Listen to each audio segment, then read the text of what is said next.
Evenings with Christine Arnoux on ABC Radio.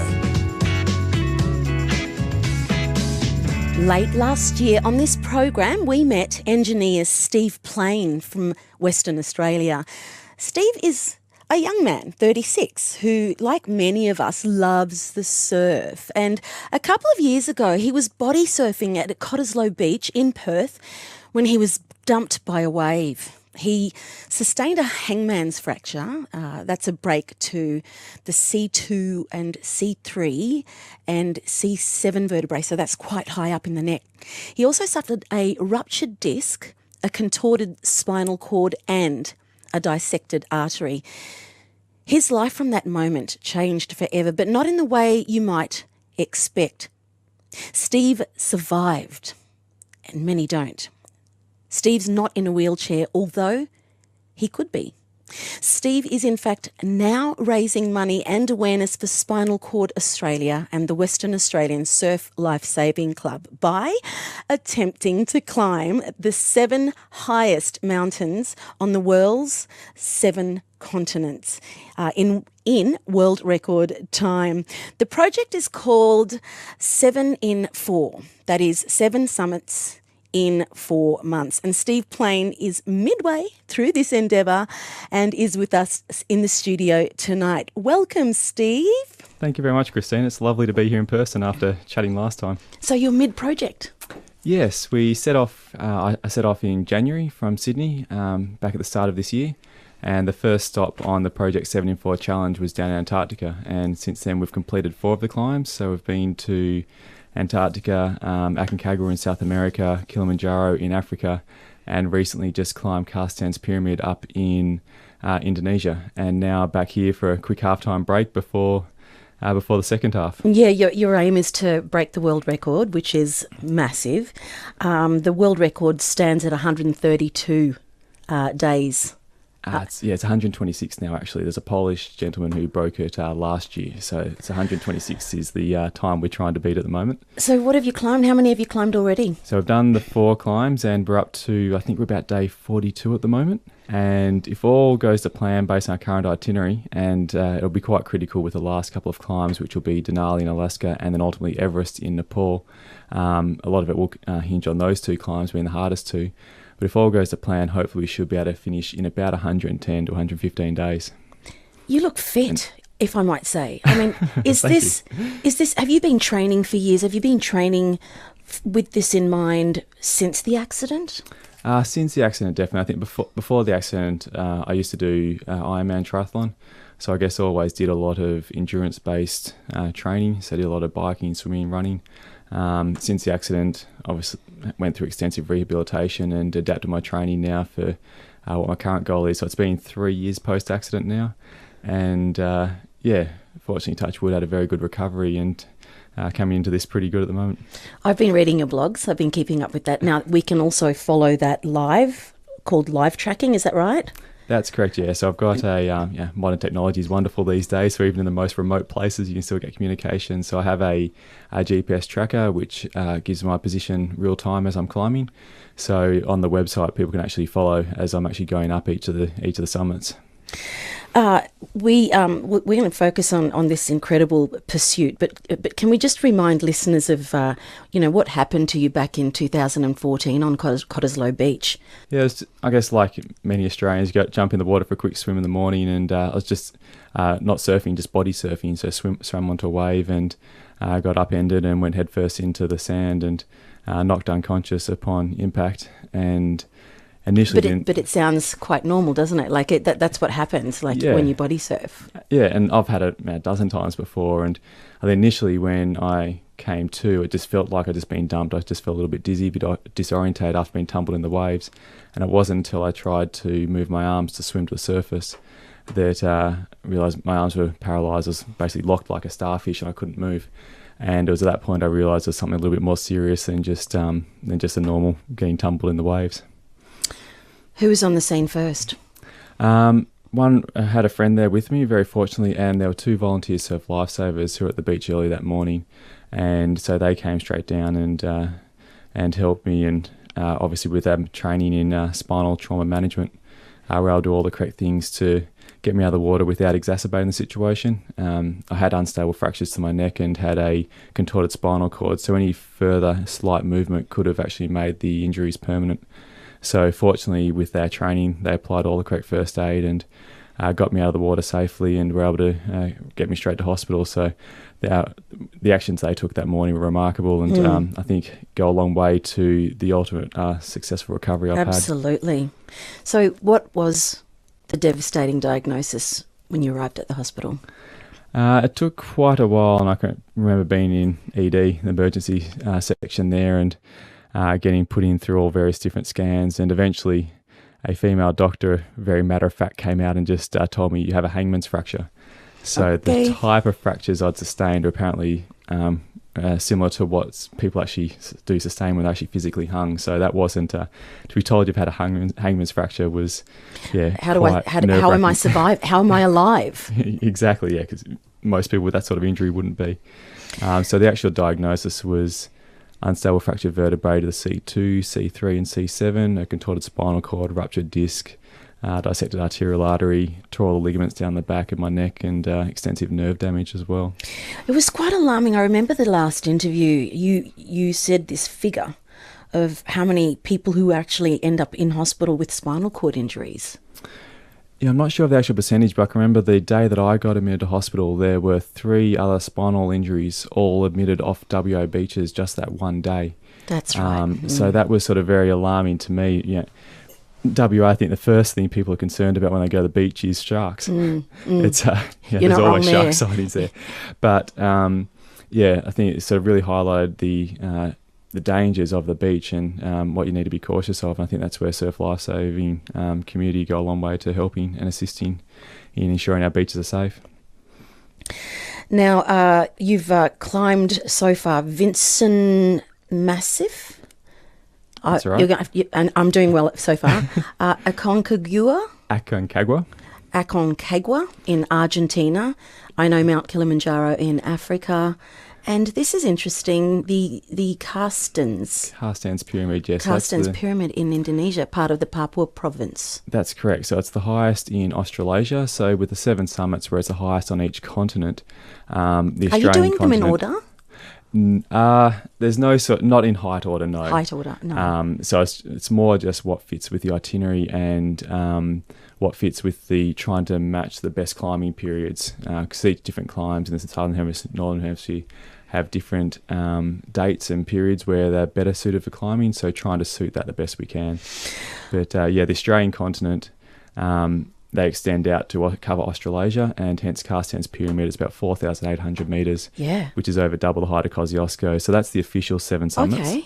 But while we're back in Sydney this weekend, we're also going down and doing Kosciuszko as well. And we've got a Rotary project down there where we're taking 6 participants in wheelchairs and giving them the opportunity to go to the summit along with a bunch of volunteers. So hopefully that'll be a fantastic weekend this Saturday. I have been reading your blogs, like I said, looking online, and I'm just exhausted.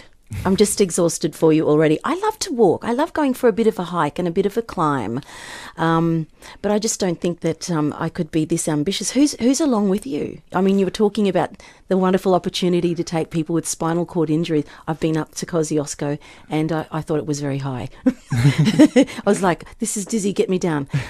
So who have you got trekking with you? Have you got company? Yes, I do. And like Kosciuszko, I'm really looking forward to getting back, and I love the snow mountains down there. So while it's obviously an easier climb and nowhere near as high as the others, it's fantastic to slot that in along the way. For most of the trip, I've got a friend from the UK who joined me after the second climb, and he's doing from number 2 through to the end. We're doing them together. So yeah, together with a mate from the UK. It's just the 2 of us going around and climbing them all together. Now, okay, so I was just saying that I've been up Kosciuszko and looking down, I thought, gosh, this is really high. I went up in the cable car and I thought, this is absolutely wonderful. The view was just breathtaking. Actually, I was taken aback. I really had no words. Paint us a picture of, the vision from these great heights. I guess it's very hard to put into words, and even photos, pictures don't really truly represent what it's like to actually stand there. Because I think being there, the view is amazing, but I think the view is all the more rewarding having actually climbed up there as well, and the effort that goes into it. So I think probably the three most remarkable times so far on this trip we did down in Antarctica. It wasn't actually on the main Vincent Massive, but we had a rest day and did a side mountain, and climbing up that, it gave a view onto a different side of the mountain range, which you don't see from when you're doing the main climb. And it looked down over these glaciers. It just seemed to go forever, and just these twisting, winding glaciers between mountains, and just wide as far as you could see. And that was absolutely remarkable. I think the other, where we're high on Aconcagua in Argentina, we're at high camp up there, which was at about 5,500 metres, camping up there before going to the final summit push. And sunset from up at that height that's probably one of the most remarkable sunsets I've ever seen. Wow. Just I'm a sucker for a good sunset. I think the higher you get, the better it goes when you're it's almost like you're looking down over the sun as opposed to looking across at it. Must be cold. Yeah, and Vincent got down to minus 32. On Aconcagua with wind chill, it got down to about minus 38. So it's not warm, but thank goodness for the view. Yeah, absolutely. It makes it all worthwhile. And then the final one, Kilimanjaro, we actually summited twice. So we went up one day at lunchtime and then slept up high in the crater, which not many people ever do, because we opted for a slightly different route to keep away from most of the crowds, and slept up high, and then actually went back to summit the following morning for sunrise. And watching the sunrise from Kilimanjaro over the African plains was, absolutely remarkable.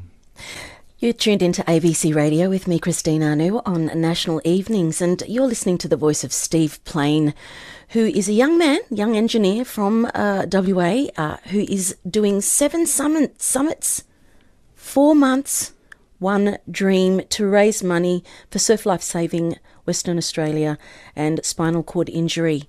And he's climbed so far 4 summits. He's painted a beautiful, glorious picture for all of us to imagine at home. Now, I've always wanted to ask Steve, what's the descent? I mean, you're using quite a different... I mean, the mental thing is there, using very different parts of the body to ascend, to climb, muscles to climb. I've always wanted to ask, what's it like actually coming back down? I hate it. Most people sort of think, the descent's a nice part. It's easier going down. Explain. It's comfortable. But going up, I don't know, when you're going up, you've got an objective, you've got focus. You're still trying to achieve your goal. Once you reach the top, there's a bit of a release after you've actually got to the summit. But you've got to remember you're still only halfway there, and then you still got what they say is generally the difficult half to go, and the descent. So, coming back down, I find, is a lot actually harder. Just the impact when you're jarring coming down. Need to be careful on the descent. I can remember Kilimanjaro, well, not a technical descent, but we went from the summit right the way back to the gates in 5 hours, descended the whole way out in half a day. And that was over 4,000 metres of descending. And by the end of that, my knees were completely shot and just a lot of pain just from the constant pounding as you're going down. So personally myself, I'd prefer the uphill part. And trying to avoid the downhills, but unfortunately, both you got to do both of it. I'm going to get on your blogs and suggest that these summits should have toboggans to come down on. Someone suggested paragliding off the top, and that sounded like a nice way to me. Wow, well, it's peaceful, flying. Just paraglide off the summits. I think that'd be a good way. Do you have to stay on track, Steve, every day, so that you're on track for reaching your dream, the 7 summits in 4 months? It's while we're chasing a world record, there's actually a lot of leeway in the schedule, and that's mainly due to the periods of when you can climb the mountains. So we climbed Vincent Antarctica, and we summited that as late as we could, which was the 16th of January. But after that, there's no transport down there. There's no logistics. No access. Once you go into weather. Winter and that. And then Everest has a very narrow window when you can summit as well. So that's sort of locked into a time frame of early May. So in between, those are the 2 bookends sort of dictate the schedule, and in between we're slotting all the other climbs in. And a lot of people have said it's a ridiculous schedule, you can't complete that, but half the challenge we've had is filling in the time because we completed climbs early and ended up with spare time along the way. So are you ahead of schedule? We're killing time at the moment to keep on schedule. So, okay, all right. Not normally what you'd be doing when you're chasing a world record, killing time. Well, but yeah. And I understand you've done all of this in under 40 days. So far, yes, we're about at 40 days. And yeah, that's taken us, like I said, from Antarctica, South America, Africa, Indonesia, and back to Sydney now. And set off on to Russia next week. Wow. Have you ever thought, Steve, at some point that, nah, I'm going to give up? No, not really. There's been definitely some very tough times, and times when you question what you're doing, Yeah. why you're doing it. But I think I've been very set in this for a number of years now. There's been a lot of planning, a lot of training, a lot of preparation. So I'm quite focused on the end of it now, and it'll take a lot to force me to pull out at this point. Yeah, so I understand you must be just not just physically fit, but that you've been building up that mental fitness for a long time, because it needs to keep you focused and on track. That's right, yeah. I think with a lot of the climbs we're doing, especially once we get towards some of the difficult ones with Denali and Everest, physical fitness will still only get you so far. And even being at peak fitness, those climbs are still going to push us above and beyond what we could do. So I think mental fitness, mental endurance has a lot to do with being successful on those climbs as well. So this question is not to ask you about painting the picture of what you see when you get up at the summit, but you must have seen some things so far. Yeah, so I say along the way it's been absolutely incredible, and I think what's been particularly special with this the 7 summits, and from a mountaineering perspective, there are more technical mountaineering challenges, but trying to do the highest mountain in each of 7 continents, what's quite remarkable also is just traveling to each continent and seeing the different culture and the different environments and everything along the way. So obviously going from somewhere like Antarctica, a snow white desert and the freezing cold temperatures down there, up into West Papua and the jungles and that region. It's I think that's that's what I've particularly enjoyed, is just so much variety along the way. The Atacama Desert across in South America, the African plains, everywhere presents something different, just from cultural and environmental aspect. Of course, and you've been blogging and sending pics, quite regularly. I mean, how do you stay on top of that, like with all of the fatigue? That's the hardest part, to be honest. I'm still a little bit behind, so I've got a few blogs I've got to catch up on. I've still got to post my Kilimanjaro final summit blog and cast ends as well. So trying to keep up with that and get those out timely is something which I am struggling with. But I think from my own perspective, I'm really enjoying actually doing it and document along the way, because it sort of helps just relive moments as we go through the photos, and provides a great memory for me as well. I loved the part where you said, I'm sad to be leaving Antarctica, but you came down, arrived there, and you had barbecue and red wine, copious amounts of red wine. Barbecue in Antarctica and copious amounts of red wine, I get, because that helps you get over the cold. Yeah. But what are you eating otherwise? We're actually eating pretty well. So as far as base camps on each of the climbs, that usually have good logistics and good transport, can have transport to get supplies into base camps. So up to the base camps, we'll generally be eating fairly normal foods. We still get fresh fruit, veggies, meat and everything else, all the things we need to sustain. Not the dehydrated stuff. Not all that. Once we go above base camp and go up on the hill, then you're generally into more restricted, going for the lightweight, high energy food. So, like what? I typically try, and also cooking becomes a bit of a chore as well. So while you need hot drinks and things, it does end up, hydration is very important. So you end up eat a lot of soups and things to keep hydration levels up and get warmth in. And then also just a lot of snacks. So rather than eating solid meals, which at altitude become quite hard to digest, big periodic meals, just snacking a lot more frequently. So biscuits, cheeses, salamis, nuts, dried fruits, chocolates, all the sorts of things you'd try and have in limited amounts back here.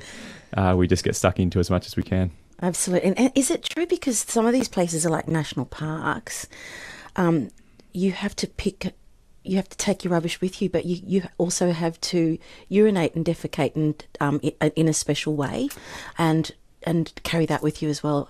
Could you explain that? That's right, yeah, and I guess it's probably a topic, not the nicest topic to talk about, but we are going into some pristine environments, and so trying to keep that as clean as we possibly can. So most of the national parks, pretty well all of them, they're all in national parks and all have regulations on waste management.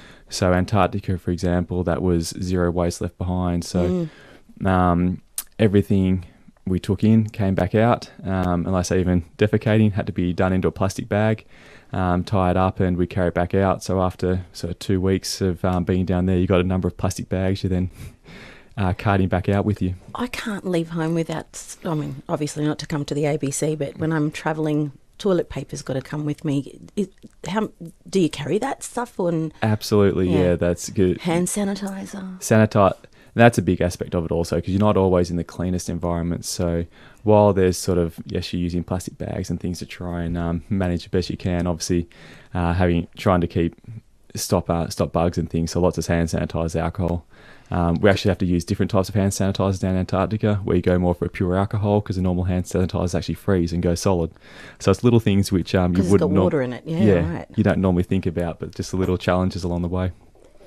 Do you get to have showers? Not regularly. While we're between each climb, when we're coming back into cities, then most definitely. But on each climb, no. So on Antarctica, that was sort of 2 weeks out down there where there was no showers.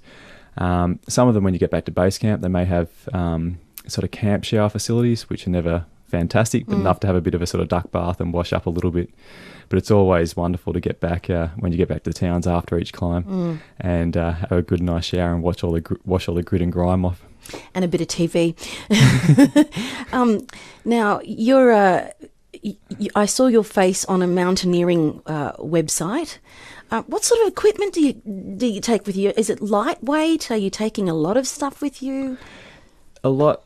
With the challenge, what we're doing, because we're not coming home in between any of these, and I'm dropping back in now, but all the equipment for all the range of climbs I'm carrying on the whole way. So everything from what was needed for Antarctica, which is a lot of lightweight, high warmth gear, still carrying all the way around to West Papua into the jungles and things. So it's got a lot of luggage we're taking around. Up on each climb, we'll just strip down to just what we need. And yeah, fortunately these days, and what makes the climbs more bearable compared to particularly for some of the colder ones, is the quality of the gear we've got. So really good quality warm gear, a lot of down jackets and suits and everything else, and nice lightweighted climbing equipment. Now, who's a part of your support team? Because Tanya, your sister's here with you now. Is Tanya a part of your support team? Yeah, Tanya's a massive part, and when I'm on the road, while I'm trying to do my blogs and write that as I keep going, it's very hard to still get things posted back up onto the website, update the website and social media and things. So Tanya's been managing all of that for me, which is an enormous job. Sis. And helping out incredibly along the way. But lots of people have chipped in and assisting throughout all of it, and some great supporters, which has made it much easier. Now, tell us about the website for Project 7 in 4. Yes, so that was an interesting one. Having not come from an IT background, I actually built that myself, so hopefully it looks congrats. okay. Well done. That was a good learning experience in itself. But up on that website, I guess the crucial thing is, like I said, there's live tracking, which people can view on there. But so also, how do you view that one, the live tracking? There's just a main menu bar there, so it's very simple to go into, and there's a nice map there which you can zoom in and actually zoom right in. You can change it to get nice satellite imagery of each of the climbs, and the device we've got plots our track along the way.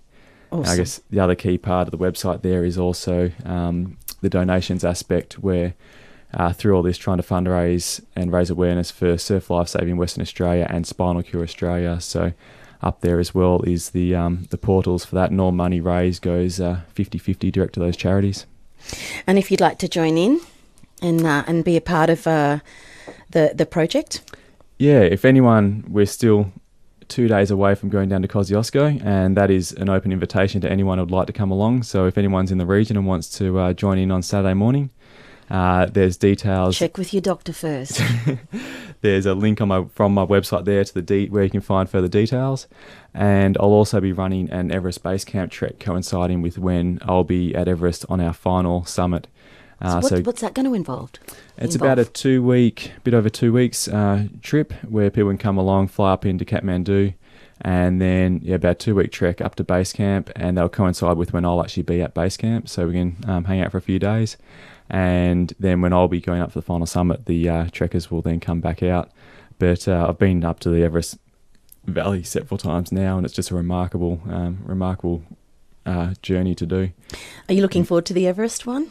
Oh, absolutely, yeah. I love going back there, and like I said, I've been there a few times now, and just walking up through the Khumbu Valley. It's so much history, particularly steeped in mountaineering history, and such wonderful people up through, and the culture there is amazing. So really looking forward to that, and obviously have never. I can remember seeing Everest for the first time when I was about 16. Back in, I did a trek there with Scouts, with Venturers back in high school, and seeing Everest for the first time then, it just sort of captures your imagination, and always dreamed of attempting to climb it one day. Never actually thought it'd come to reality. Yeah. So now really looking forward to the challenge of that. Steve, thanks so much for joining us here at ABC. You're welcome. Thank you very much for having us in, Christine. Steve Plain from WA is not just an engineer, he's a mountaineer, he's a go-getter, raising money in the Project 7 in 4, raising money for Spinal Cure Australia and Surf Life Saving WA. You're listening to ABC Radio. I'm Christine Anu.